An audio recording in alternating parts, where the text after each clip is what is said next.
नमस्कार मेरे प्यारे बच्चों, आप सभी का एक बार फिर से हमारे इस YouTube चैनल में स्वागत है।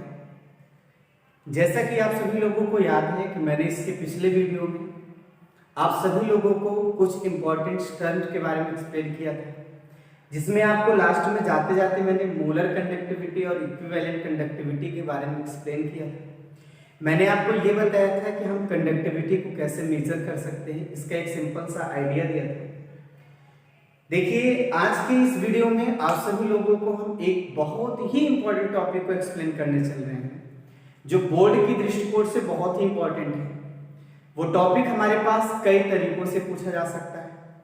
वो टॉपिक है, फाइनली अगर आपको मैं एक्सप्लेन करूंगा तो कोलराउस लॉ के बारे में एक्सप्लेन करूंगा।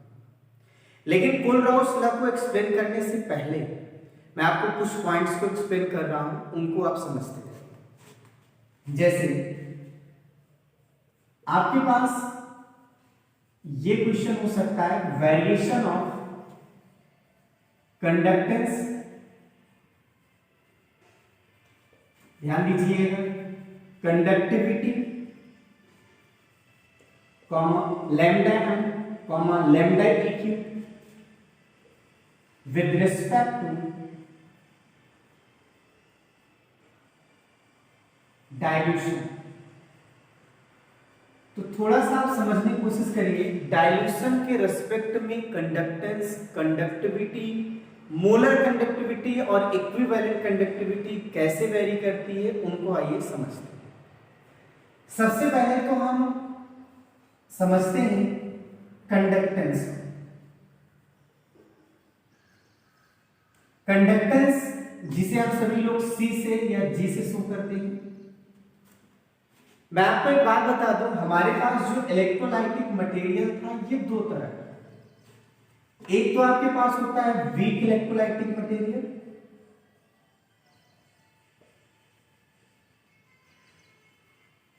और दूसरा आपके पास जो इलेक्ट्रोलाइटिक मटेरियल होता है जिसे हम कहते हैं स्ट्रॉन्ग इलेक्ट्रोलाइटिक मटेरियल। ध्यान दीजिएगा, जैसे हमारे पास वीक इलेक्ट्रोलाइटिक मटेरियल है और दूसरा कौन सा है, स्ट्रॉन्ग इलेक्ट्रोलाइटिक मटेरियल। अगर हम सभी लोग यहाँ पे वीक इलेक्ट्रोलाइटिक मटेरियल की बात करते हैं तो उसका जो डिग्री ऑफ डिसोसिएशन होता है, जिसे हम अल्फा से शो करते हैं, वो वैल्यू 1 से बहुत क्या होती है, कम होती है। इसका मतलब क्या है, वीक इलेक्ट्रोलाइटिक मटेरियल जो होता है ये क्या करता है, लेस आयन प्रोवाइड करता है, यानी ये कम आयन प्रोवाइड करेगा। और जब ये कम आयन प्रोवाइड करेगा, इसका जो कंडक्टेंस होगा, थोड़ा सा समझिएगा, इसका जो कंडक्टेंस होगा वो थोड़ा सा क्या होगा, लेस होगा। किसके कंपेयर में, उसको भी समझिए।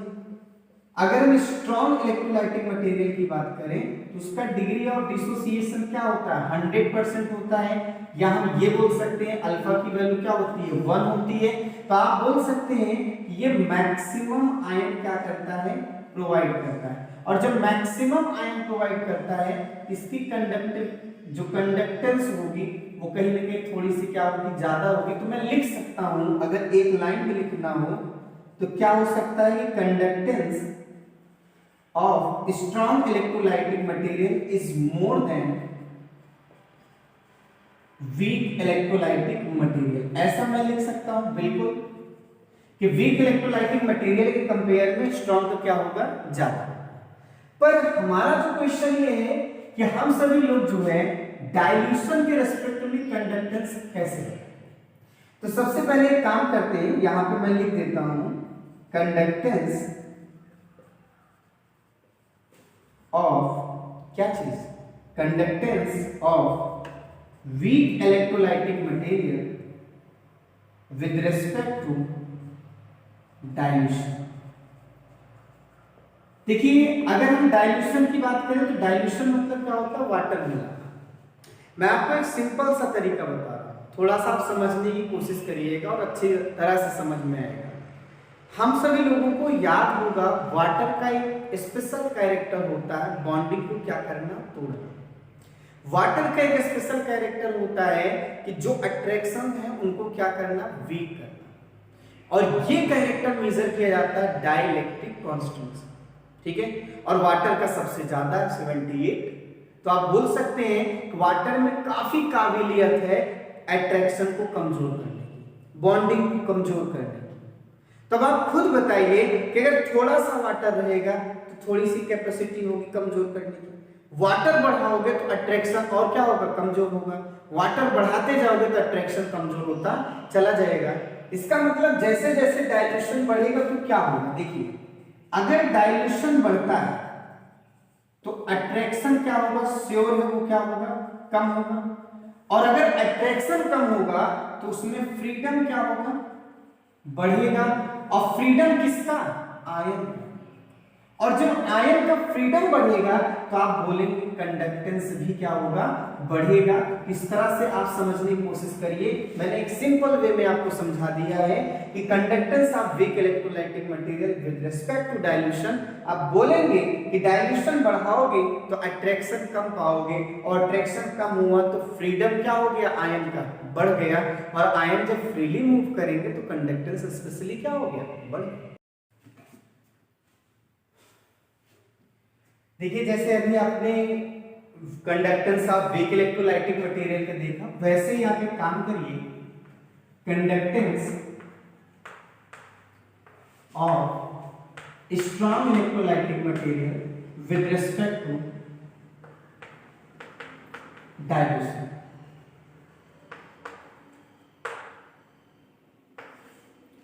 डाइल्यूशन के रिस्पेक्ट में कैसे होगा, तो थोड़ा सा आप इसको अच्छे समझिएगा, हम सभी लोग क्या समझने वाले हैं।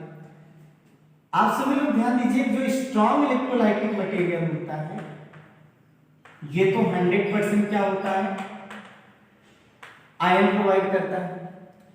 इसका अल्फा कितना होता है, 1 होता है। तो कहीं ना कहीं आप सभी लोग थोड़ा सा समझने की कोशिश करिएगा कि जब इसका अल्फा 1 होता है इसकी कंडक्टेंस बहुत क्या होगी, अच्छी खासी होगी, क्योंकि बहुत सारे आयन्स हैं। फिर भी डाइल्यूशन का स्ट्रॉन्ग इलेक्ट्रोलाइटिक मटेरियल पे थोड़ा सा फर्क पड़ता है। आप समझने की कोशिश करिएगा कि स्ट्रॉन्ग इलेक्ट्रोलाइटिक मटेरियल का डाइल्यूशन से बहुत ज्यादा फर्क नहीं पड़ता है, थोड़ा सा पड़ता है।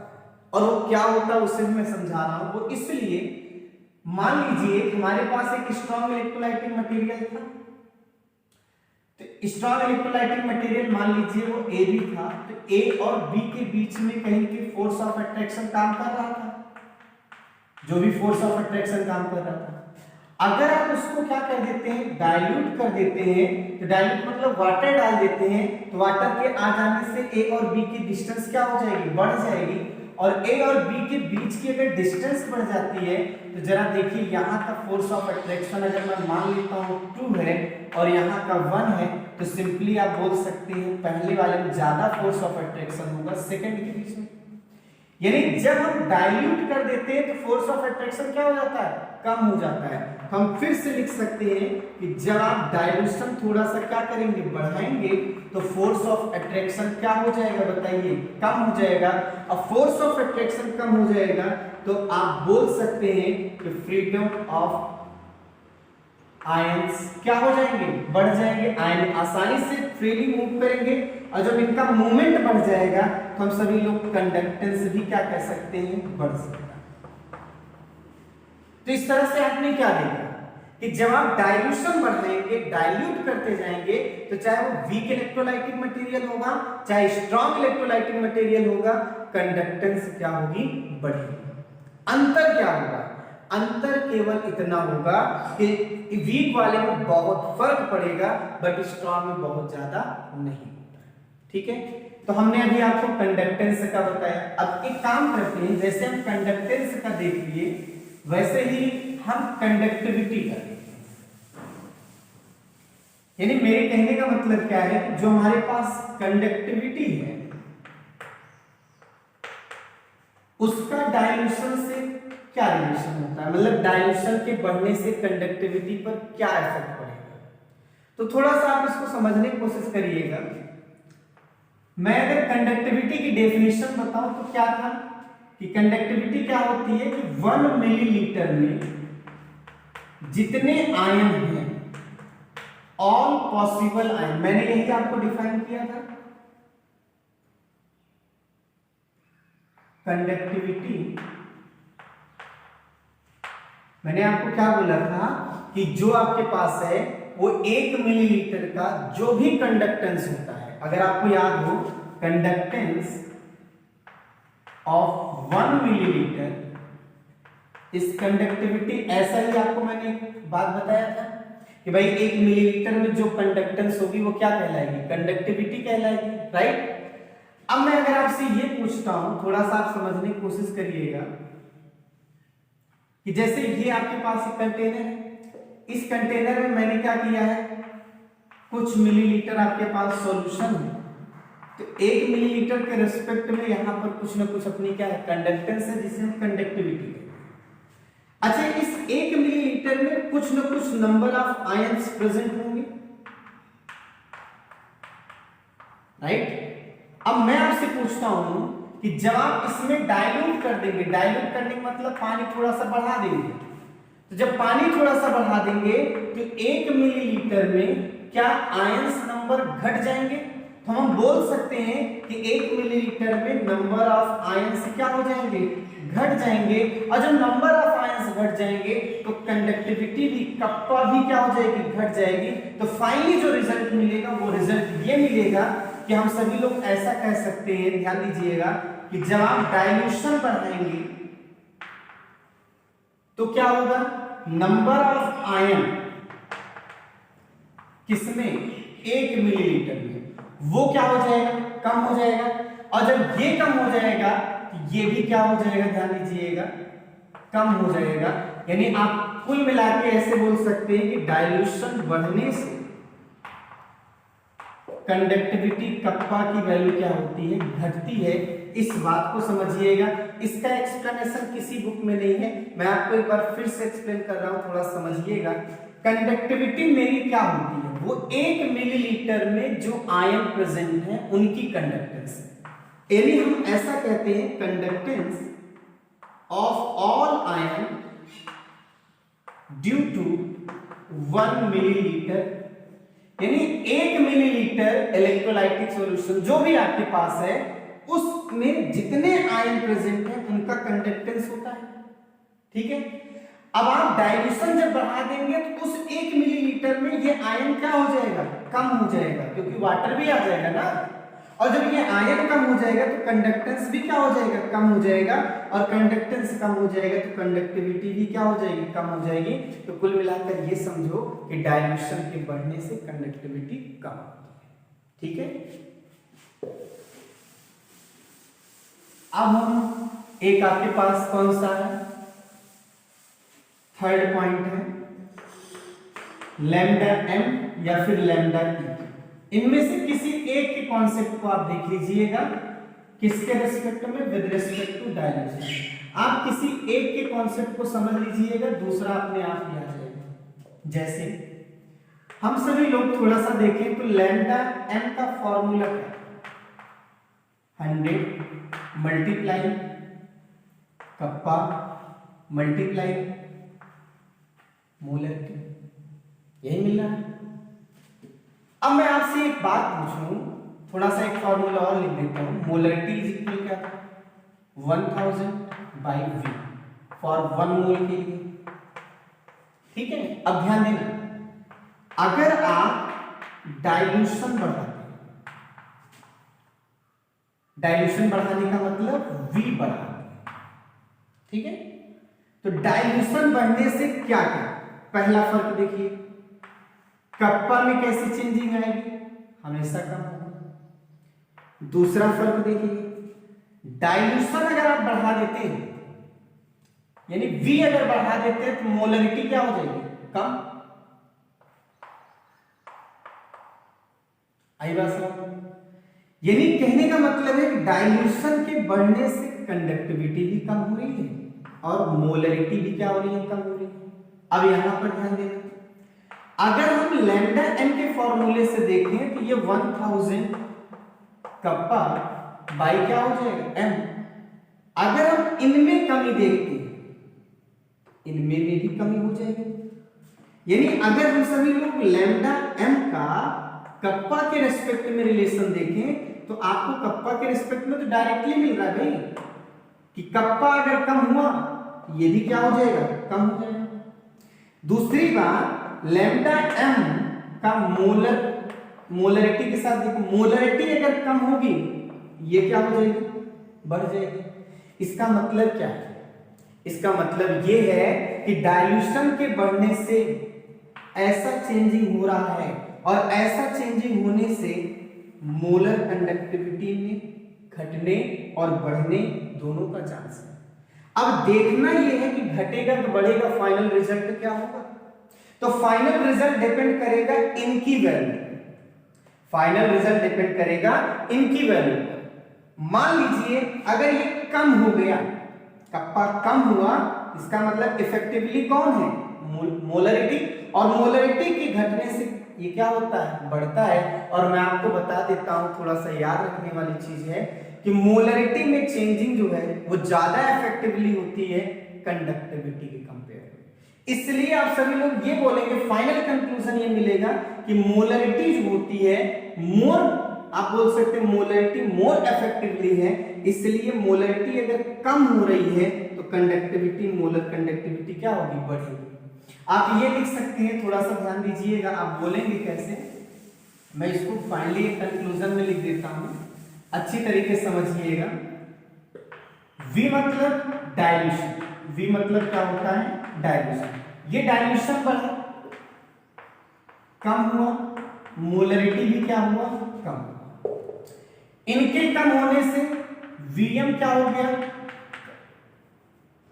लैम्डा एम क्या हुआ, कम हुआ, और लैम्डा एम यहां पर क्या हुआ, बढ़ गया। ऐसा ही हुआ, लैम्डा एम का जो फॉर्मूला था कि 1000 कप्पा बाई मोलरिटी से, राइट। हमने आपसे क्या बोला है, मोलरिटी जो आपके पास होता है इसमें जो चेंजिंग होती है ये मोर इफेक्टिवली है विद रिस्पेक्ट टू किसके, कप्पा के।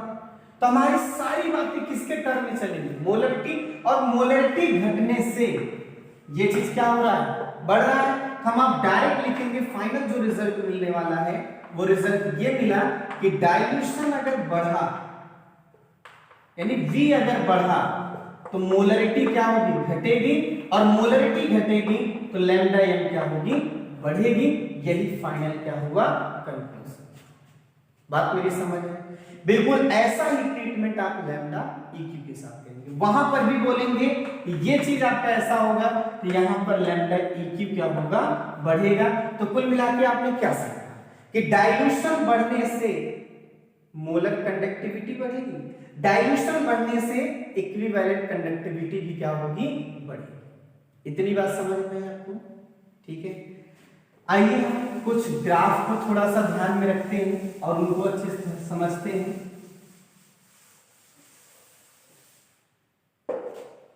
ये आपके पास इंपॉर्टेंट है, लैम्डा एम या फिर lambda EQ with respect to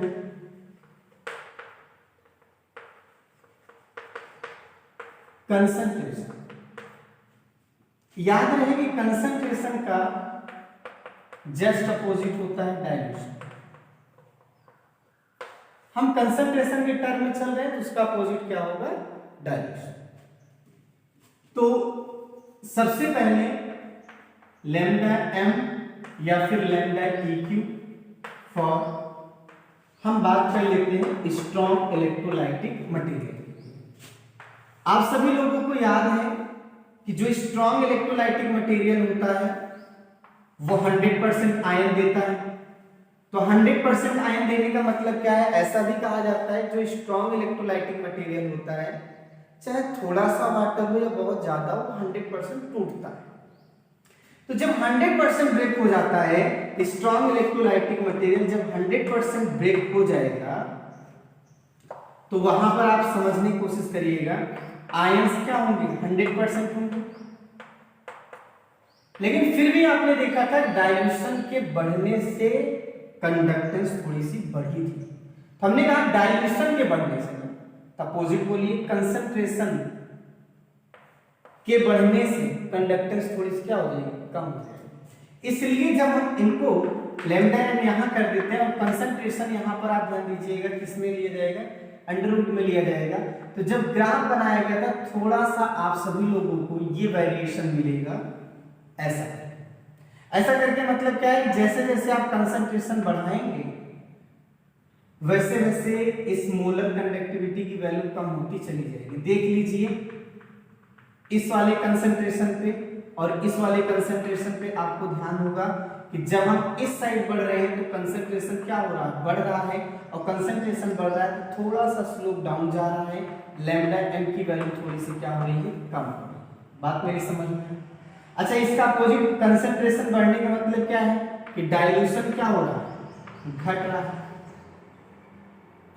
concentration बढ़ने का मतलब क्या है, डाइल्यूशन क्या हो रहा है, घट रहा है। ये बात हम कब सोच रहे हैं, जब हम किसकी तरफ चल रहे हैं, राइट की तरफ। लेफ्ट की तरफ चले तो क्या होगा, देखो जब आप लेफ्ट की तरफ चलेंगे तो कंसंट्रेशन कम होता जाएगा।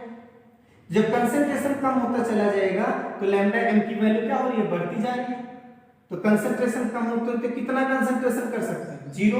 और जीरो कंसंट्रेशन जब करेंगे तो लैम्डा एम की वैल्यू सबसे क्या हो जाएगी, मैक्सिमम हो जाएगी। और इस मैक्सिमम वैल्यू को हम क्या बोलेंगे, इनफाइनाइट। इसे हम सभी लोग बोलेंगे मोलर कंडक्टिविटी।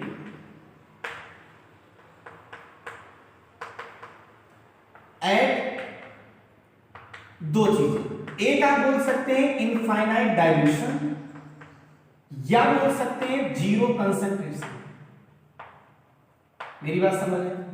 यहां पर ध्यान दीजिए, जीरो कंसंट्रेशन पे क्या हो गया, ये मैक्सिमम हुआ। तो जीरो कंसंट्रेशन पे जो कंडक्टिविटी होगी मोलर, वो आपका molar conductivity eight zero concentration, या जीरो कंसंट्रेशन को हम क्या नाम दे सकते हैं, इनफाइनाइट डाइल्यूशन। इतनी बात समझ में?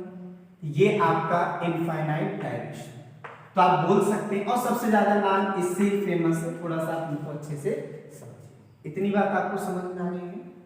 चलिए ठीक। अब हमने जैसे यहाँ स्ट्रॉन्ग के लिए ग्राफ बनाया है, बिल्कुल वैसा ही ग्राफ हम सभी लोग किसके लिए बनाएंगे, वीक।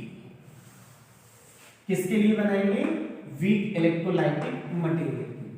तो अब आपका जनरल आइडिया क्या था कि वीक इलेक्ट्रोलाइटिक मटेरियल जो आपके पास थे, अगर हम सभी लोग उनका डाइल्यूशन बढ़ाते हैं तो चाहे लैम्डा एम हो या लैम्डा EQ हो, ये दोनों की दोनों चीजें क्या होती हैं, बढ़ती हैं। लेकिन ग्राफ हमारा किसके रेस्पेक्ट में, कंसंट्रेशन। तो थोड़ा सा आप समझने की कोशिश करिएगा, ये आपके पास है, यहां पर हम रूट कंसंट्रेशन और यहां पे लैम्डा एम, जैसा लैम्डा एम का होगा वैसा ही लैम्डा। जब हम सभी लोग क्या करते हैं, इनके बीच में ग्राफ बनाते हैं, इधर जब चलेंगे तो कंसंट्रेशन क्या होगा, बढ़ेगा। आप मान लीजिए स्टार्टिंग में कुछ ना कुछ कंडक्टेंस रही थी, मोलर कंडक्टेंस वो इतनी थी। जब आप कंसंट्रेशन बढ़ाएंगे तो इनकी कंडक्टेंस कम होती चली जाएगी। स्टार्टिंग में जो कंडक्टिविटी होगी बड़ी तेजी से कम होगी। जैसे जैसे कंसंट्रेशन बढ़ाते जाएंगे इनकी कंडक्टिविटी कम होती जाएगी। एक समय ऐसा आएगा, ये लगभग पैरेलल होता है। यानी आप खुद बोल सकते हैं कि इनके बीच में ग्राफ कुछ इस तरह से होगा कि मतलब ये है कि जब हम सभी लोग कंसंट्रेशन बढ़ाते जाएंगे तो मोलर कंडक्टिविटी घटती जाएगी। स्टार्टिंग में तो बड़ी तेजी से घटती है, लेकिन कुछ समय के बाद आप देखते हैं एकदम पैरेलल। ठीक है। अच्छा, यहाँ पर भी सोचा जा सकता है, समझाया जा सकता है। अगर मैं आपसे पूछूं क्या ये पॉइंट कभी भी मिलेगा, तो आपका जवाब नहीं होगा, क्योंकि ये पैरेलल हो जाएगा, और पैरेलल हो जाएगा तो दो पैरेलल लाइन कभी भी एक दूसरे को टच नहीं करती। तो ये आपके पास एक क्या बनता है, ग्राफ बनता है। ठीक है, तो हमने आपको ये ग्राफ समझाया है किसके रेस्पेक्ट में। ठीक है, तो जैसे मैंने अभी किसके रेस्पेक्ट में बताया, कंसंट्रेशन के ना, बिल्कुल वैसे हम डाइल्यूशन के रेस्पेक्ट में बता सकते हैं। अगर आप ध्यान दिए कंसंट्रेशन के रेस्पेक्ट में, तो डाइल्यूशन के रेस्पेक्ट में कुछ इस तरह से ग्राफ जाएगा। ध्यान दीजिएगा, डाइल्यूशन के रेस्पेक्ट में कुछ देर बाद पैरेलल हो जाएगा, लेकिन ये आप किसके रेस्पेक्ट में पाएंगे, डाइल्यूशन के रेस्पेक्ट। इतनी बात समझ में? तो डाइल्यूशन के रेस्पेक्ट में ये होगा कि डाइल्यूशन आप बढ़ाएंगे तो मोलर कंडक्टिविटी क्या होगी, बढ़ेगी। कोई दिक्कत? इतनी बात समझ में आ गई आपको? अब मैं आपको वो चीज बताने चल रहा हूं जो बहुत इंपॉर्टेंट है, और उसे आप अच्छी तरीके से समझने की कोशिश करिए।